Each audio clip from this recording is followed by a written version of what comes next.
जय शिव भोलेनाथ की। नाग पंचमी की कथा। सावन के कृष्ण पक्ष और शुक्ल पक्ष की पंचमी के दिन नाग पंचमी का त्यौहार मनाया जाता है।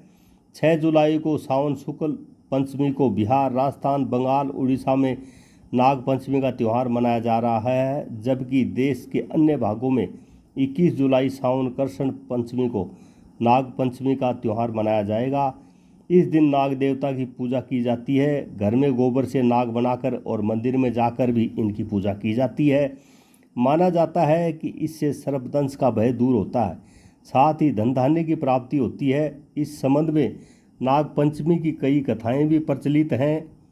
इसी में एक कथा है। नाग पंचमी की कथा का जिक्र करते हुए भविष्य पुराण के पंचमी कल्प में नाग पूजा, नागों की उत्पत्ति और उनके द्वारा पंचमी तिथि को खास बनाए जाने के कारण का जिक्र करते हुए कहा गया है। दरअसल जब सागर मंथन हुआ था तब माता की आज्ञा ना मानने के कारण इन्हें श्राप मिला कि राजा जनमेजय के यज्ञ में जलकर तुम सभी भस्म हो जाओगे। तब घबराए हुए नाग ब्रह्मा जी की शरण में पहुँचे। ब्रह्मा जी ने उन्हें बताया कि जब नागवंश में महात्मा दर्तकारु के पुत्र आस्तिक होंगे, वह आप सभी की रक्षा करेंगे। जिस दिन ब्रह्मा जी ने नागों को रक्षा का उपाय बताया था वह पंचमी की तिथि थी। आस्तिक मुनि ने सावन की पंचमी को ही नागों को यज्ञ में जलने से बचाया और इनके ऊपर दूध डालकर जलते हुए शरीर को शीतलता प्रदान किया। इस समय की नागों ने आस्तिक मुनि से कहा कि पंचमी को जो भी मेरी पूजा करेगा उसे नागदंश का भय नहीं रहेगा।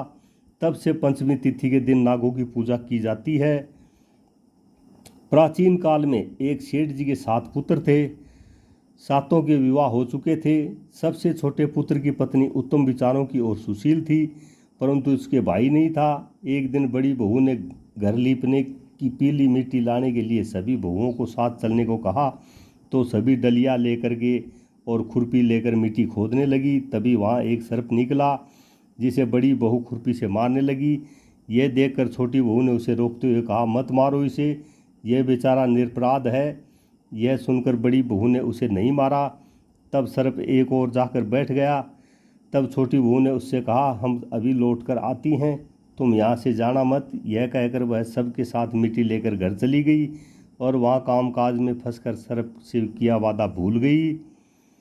यह वादा भूलने की बजाय जब उससे दूसरे दिन यह बात याद आई तो सबको साथ लेकर वहाँ पहुँची। सर्प को उस स्थान पर बैठा देखकर बोली, सर्प भैया नमस्कार। सर्प ने कहा, तू भैया कह चुकी है इसलिए तुझे छोड़ देता हूँ, नहीं तो झूठी बात कहने के कारण तुझे अभी डस लेता। वह बोली, भैया मुझसे भूल हो गई, उसकी क्षमा मांगती हूँ। तब सर्प बोला, अच्छा तो आज से मेरी बहन हुई और मैं तेरा भाई हुआ, तुझे जो मांगना है मांग ले। वह बोली, भैया मेरा कोई भाई नहीं है, अच्छा हुआ जो तू मेरा भाई बन गया। कुछ दिन व्यतीत होने पर वह सर्प मनुष्य का रूप रखकर उसके घर में आया और बोला कि मेरी बहन को भेज दो। सब ने कहा कि इसके तो कोई भाई नहीं था, तो वह बोला, मैं दूर के रिश्ते में इसका भाई हूँ, बचपन में ही बाहर चला गया था। उसके विश्वास दिलाते हुए घर के लोगों ने छोटी को उसके साथ भेज दिया। उसने मार्ग में बताया कि मैं वही सर्प हूँ, इसलिए तो डरना नहीं और जहाँ चलने में कठिनाई हो वहाँ मेरी पूँछ पकड़ लेना। उसने कहे अनुसार ही किया और इस प्रकार वह उसके घर पहुँच गई। वहाँ के धन ऐश्वर्य को देखकर वह चकित तो हो गई। एक दिन सर्प की माता ने उससे कहा, मैं एक काम से बाहर जा रही हूँ, तो अपने भाई को ठंडा दूध पिला देना। उसे यह बात ध्यान नहीं रही और उसने गर्म दूध पिला दिया, जिसमें उसका मुख बुरी तरह से जल गया। यह देखकर सर्प की माता बहुत क्रोधित हुई, परंतु सर्प के समझाने पर चुप हो गई। तब सर्प ने कहा कि बहन को अब उसके घर भेज देना चाहिए। तब सर्प और उसके पिता ने उससे बहुत सा सोना चांदी, जवाहरात, वस्त्र, आभूषण आदि देखकर उसके घर पहुंचा दिया।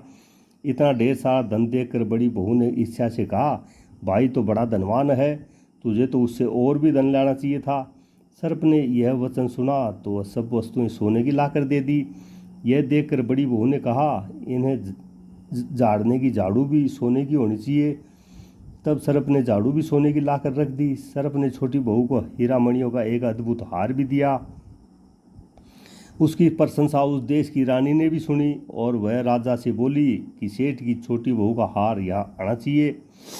राजा ने मंत्री को हुक्म दिया कि उससे वह हार लेकर शीघ्र उपस्थित हो।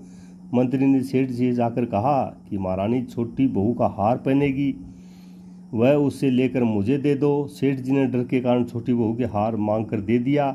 छोटी बहू को यह बात बुरी लगी। उसने अपने सरब भाई को याद किया और आने का प्रार्थना किया।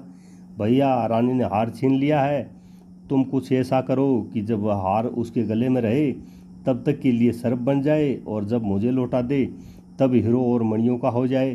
सर्प ने ठीक वैसा ही किया। जैसे ही रानी ने हार पहना वैसे ही वह सर्प बन गया। यह देखकर रानी चीख पड़ी और रोने लगी। यह देखकर राजा ने सेठ के पास खबर भेजी और छोटी बहू को तुरंत भेजो। सेठ जी डर गए कि राजा न जाने क्या करेगा। वे स्वयं छोटी बहू को साथ लेकर उपस्थित हुए। राजा ने छोटी बहू से पूछा, तूने क्या जादू किया है? मैं तुझे दंड दूंगा।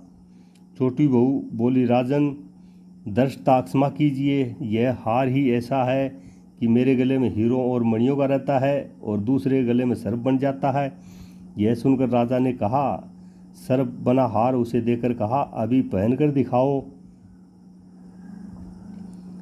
अभी पहन करके दिखाओ। छोटी बहू ने जैसे ही उसे पहना वैसे ही हार हीरो मणियों का हो गया। यह देखकर राजा को उसकी बात पर विश्वास हो गया और उसने प्रसन्न होकर उसे बहुत सी मुद्राएं दी और छोटी बहू अपने हार और उन मुद्राओं सहित घर लौट आई। इसके धन को देखकर बड़ी बहू ने ईर्ष्या के कारण उसके पति को सिखाया कि छोटी बहू के पास कहीं से धन आया है। यह सुनकर उसके पति ने अपनी पत्नी को बुलाकर कहा, ठीक ठीक बता कि यह धन तुझे कौन देता है। तब वह सर्प को याद करने लगी। तब उसी समय सर्प ने प्रकट होकर कहा, यदि मेरी धर्म बहन के आचरण पर संदेह प्रकट करेगा तो मैं उसे डस लूँगा। यह सुनकर छोटी बहू का पति बहुत प्रसन्न हुआ और उसने सर्प देवता का बड़ा सत्कार किया। उसी दिन से नाग पंचमी का त्यौहार मनाया जाता है और स्त्रियां सर्प को अपना भाई मानकर उसकी पूजा करती हैं।